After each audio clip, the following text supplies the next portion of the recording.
how do we make our cultural landscape relevant and current and contemporary and cater to the people who reside here, and not just a small, I mean, one part is to celebrate our past Right. and nurture it. The second is to also make it relevant to the current generation. Yeah, so how do we make that so happen? basically it needs to be, like just like the chef comes with a contemporary twist. Correct. It's a similar thing, because finally it's also a marketing challenge. There are traditional audiences which will go for this and they will continue to go for it. Correct.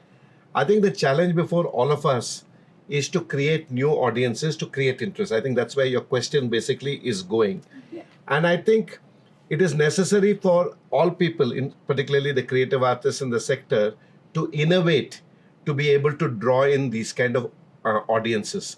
There's always been this debate in Carnatic music about staying pure to the whole music versus experimenting. And I think Bangalore is a city where there's a fair amount of experimentation that's happening.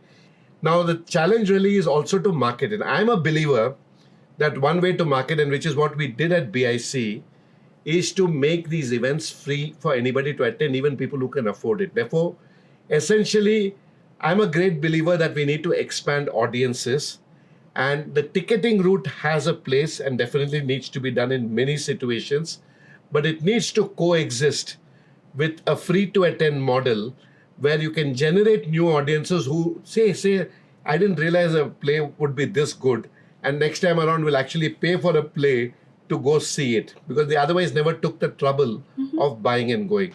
But to do that, the elite, and which is Bangalore's ethos and culture, I keep calling it as privately enabled public purpose institutions and spaces.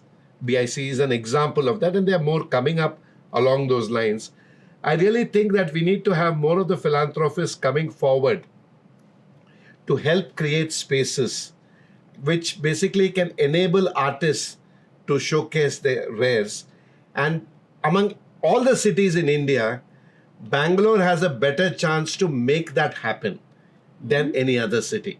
So it's really only our imagination that's holding us back. We really need to dare big, and we need to do it in a collaborative manner between people, philanthropists, corporate, government, everybody coming together. For stories like this, keep following us.